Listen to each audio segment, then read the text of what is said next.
une ONG camerounaise récipiendaire du prix One 2012, pionnière dans la mise en place d'un observatoire indépendant et communautaire de suivi de l'accès aux soins de santé, VIH, tuberculose et paludisme en Afrique, diplômé en géographie médicale par l'Université de Yaoundé 1. Il est également diplômé de l'Université Pierre et Marie Curie de Paris. Ses domaines de prédilection sont la santé communautaire, le suivi des politiques publiques en matière de santé, le financement de la santé, la couverture sanitaire universelle. Il est membre de plusieurs comités du ministère de la Santé au niveau national et point focal de plusieurs plateformes de la société civile d'Afrique francophone dans le domaine de la santé. Il va nous parler de l'impact de l'appui technique international sur l'accès aux soins. Analyse sous le prisme du patient VIH camerounais. Vous avez la parole. Bonsoir. Bonsoir. Ah, mais l'ambiance est très studieuse là. J'ai combien de temps? 15 minutes. Ok. Bon, comme ça a été dit, je vais vous entretenir autour de l'impact de l'appui technique international sur l'accès aux soins des patients VIH camerounais. Et c'est une analyse sous le prisme du patient. Ça veut dire, en réalité, il s'agit pour vous de la perception qu'a le patient de tout ce qui est fait en amont à son intention. Bon, en termes de contexte, le Cameroun, comme la majeure partie des pays d'Afrique subsaharienne, a un système de santé très faible, qui n'arrive pas toujours à satisfaire aux besoins, à la demande en matière de santé. Et justement, pour renforcer ce système, il y a plusieurs intervenants internationaux qui sont à pied d'œuvre, notamment Expertise France et le PEPFAR. Dans le cadre de cette présentation, on va se focaliser sur ces deux acteurs, en sachant qu'au Cameroun, Expertise France se consacre essentiellement dans l'accompagnement technique, notamment le renforcement des capacités d'information sanitaire, et également dans le suivi psychosocial en rapport avec le continuum de soins.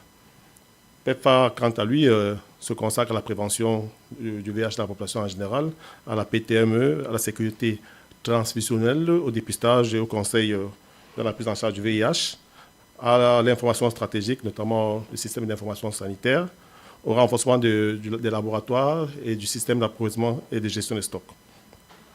Dans ce contexte, on a au Cameroun ce qu'on appelle le Treatment Access Watch, qui est un observatoire communautaire et indépendant de suivi de l'accès aux soins des patients vivant avec le VIH et des patients tuberculeux et paludisme. Et depuis 2 ans, on fait également un suivi de l'hépatite, l'accès aux soins en lien avec l'hépatite. De nos jours, le Treatment Access Watch, c'est 81 structures de prise en charge suivies. 69% pratiquement de la file active sur ARV au Cameroun qui est suivie. Et sur le plan de la tuberculose, c'est 76 structures de prise en charge. Bon, ici, en termes de méthodologie, c'est nous, ici, ça essaie pour nous, en marge des rapports annuels du Treatment Access Watch 2015 et 2016, de faire une analyse comparée entre les formations sanitaires qui reçoivent un appui technique de Expertise France, d'une part, et les autres formations sanitaires, et également, faire également une autre analyse entre les régions qui reçoivent, parce qu'au Cameroun, on a 10 régions, et donc il fallait donc également faire une analyse comparée entre les régions qui reçoivent l'appui technique de PEPFAR et les autres. Et au Cameroun, donc justement, PEPFAR intervient dans 4 régions. Les indicateurs suivis étaient surtout l'accessibilité et la disponibilité des soins et services VIH, notamment les médicaments, c'est-à-dire ARV et cotrimoxazole, et les intrants pour les différents examens, notamment les examens préthérapeutiques, le bilan d'orientation et le bilan de suivi. Ça, c'est 2015 à 2016. Mais je tiens aussi à préciser que depuis 2016, la donne a un peu changé au Cameroun. Les examens de suivi, c'est beaucoup plus de la charge virale. Mais on a quand même tenu à suivre ces indicateurs.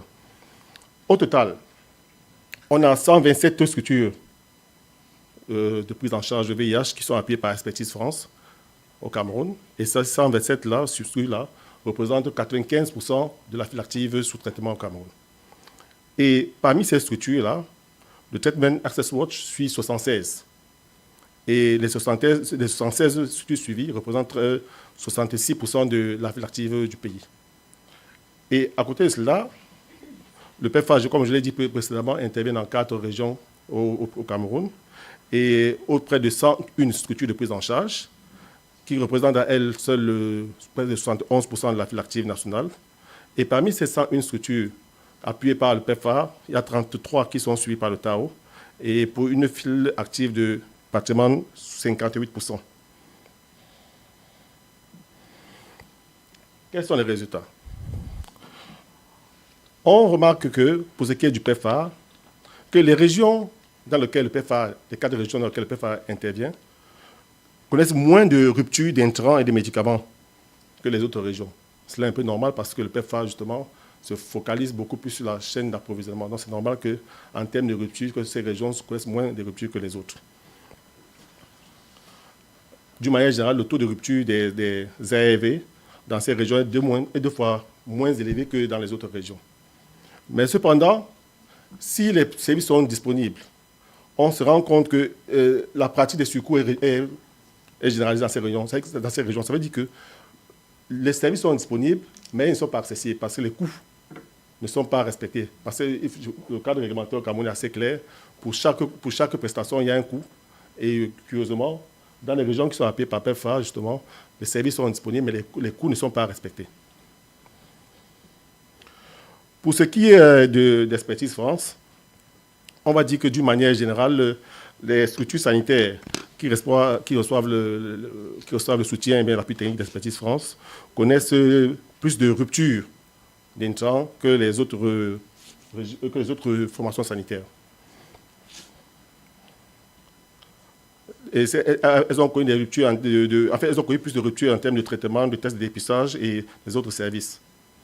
Et également, on se rend également compte qu'il y a des ruptures, mais également, on note la pratique des surcoûts également. Et tout cela nous a interpellés. Et qu'est-ce qu'on a fait comme conclusion? On est d'accord, d'une manière générale, l'appui technique concourt à améliorer la disponibilité des services. Parce que depuis que TAO est en place, depuis pratiquement une douzaine d'années, les taux de rupture ont beaucoup régressé. Donc ça, c'est également dû à l'appui technique, ça c'est vrai. Mais seulement, on se rend compte que les interventions en matière d'appui technique se limitent au niveau de la formation sanitaire. Ça veut dire que les intervenants mettent sur pied un mécanisme pour que le service et les médicaments soient disponibles au niveau de la formation sanitaire. Maintenant, rien n'est fait pour que le lien entre la formation sanitaire et le patient soit réel et conforme au texte et conforme aux dispositions réglementaires. Ça veut dire quoi? Ce n'est pas parce qu'il y a un médicament à la pharmacie, par exemple, qu'il est accessible pour le patient. Or, justement, l'appui technique se limite à cela. Rendre disponible le service, mais pas le lien pour s'assurer que le service qui est disponible est accessible au patient. Ce n'est pas toujours pris en compte. Donc, nous, on recommande véritablement qu'il serait indispensable en tant que patient, parce que je dis bien, on parle sous le prisme du patient, que justement, que l'appui technique adresse ces questions de lien entre la formation sanitaire et le patient. Il faut mettre en œuvre un certain type d'action qui pour s'assurer que le service, bien qu'il soit disponible, soit également accessible aux patients. Et parfois, ce problème d'accessibilité-là s'explique par plusieurs contingents. Aussi, il y a peut-être des mauvaises capacités du personnel, il y a des contingences, il y a des problèmes locaux, mais toujours est-il que ça ne sert à rien de rendre disponible un service s'il n'est pas consommé. Donc, vu ce prisme-là, on estime qu'il y a encore des choses à faire en termes d'appui technique. Je vous remercie.